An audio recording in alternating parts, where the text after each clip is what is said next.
మనకి వైఎస్ఆర్ జగన్ కూడా ఇదే. వైఎస్ఆర్ మనుషుల్ని ఫ్రెండ్స్ అంతా కూడా జగన్ దూరం పెట్టాడు. ఎప్పుడైనా అదే వాళ్ళ నాన్న ఫ్రెండ్స్ అంతా తన ఫ్రెండ్స్ కారు, అది ఇబ్బంది కూడా అవుతుంది. సో అలాగా లోకేష్ కూడా కరెక్ట్గానే తనకు అనుకూలమైన వ్యక్తుల్ని అనేక పదవుల్లో పెట్టుకోవడం, వాళ్ళని గ్రూమ్ చేసుకోవడం అనేది చేస్తున్నాడు. సో అది కరెక్ట్. ఒకప్పుడు చంద్రబాబు కూడా అలాగే తన మనుషుల్ని గ్రూమ్ చేసుకున్నాడు. అయితే ఇక్కడ ఏమైందంటే వర్మకి షాక్ తగిలింది. వర్మకి ఇంకా పోస్టులు కూడా ఏమి ఇవ్వడానికి లేవు. అయితే ముఖ్యంగా వర్మని బుజ్జగించడానికి పల్లా శ్రీనివాసరావు రంగంలో ఎదిగి మాట్లాడాడని చెప్తున్నారు. అందుకని వాళ్ళు డ్యామేజ్ కంట్రోల్గా ఇప్పుడు వర్మ గాని మాట్లాడితే రేపు పిఠాపురంలో జనసేన సభలు కూడా జరగబోతున్నాయి.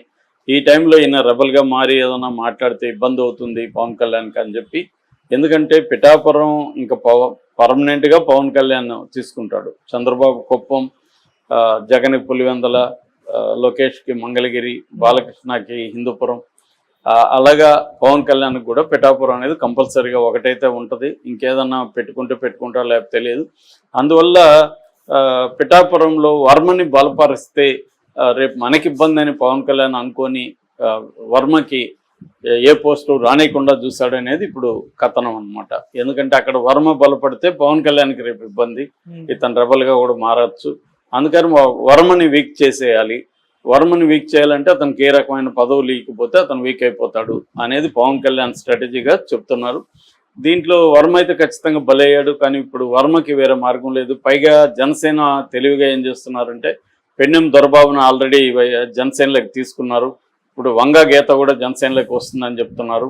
ఇలాగ అంటే అక్కడ వైసీపీని వీకెన్ చేయడం, ఇటు తెలుగుదేశాన్ని కూడా వీకెన్ చేయడం, ఈ రెండు చేయడం ద్వారానే పవన్ కళ్యాణ్కి తిరుగులేని ఒక నియోజకవర్గంగా అది ఎస్టాబ్లిష్ అవుతుంది.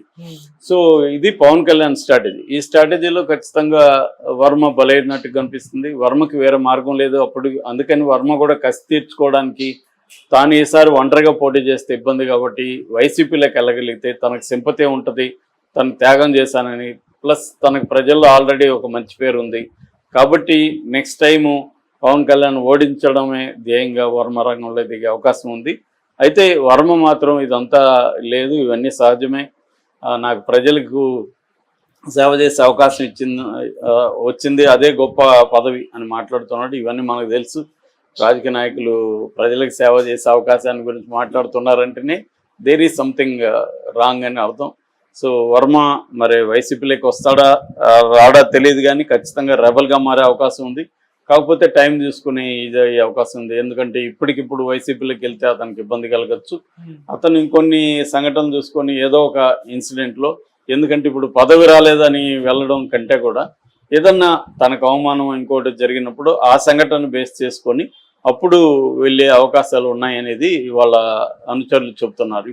ఇప్పుడు వెళ్తే ఏమవుతుందంటే తెలుగుదేశం జనసేన వాళ్ళు కూడా ఇతనికి పదవి ఇస్తానంటే కూడా ఇతను తొందరపడి పదవి రాలేదని వైసీపీలో చేరాడు అన్న ఒక దుష్ప్రచారాన్ని తీసుకొస్తారు. కాబట్టి వర్మ కూడా స్ట్రాటజిక్గా వ్యవహరిస్తున్నట్టుగా మనకు కనిపిస్తుంది.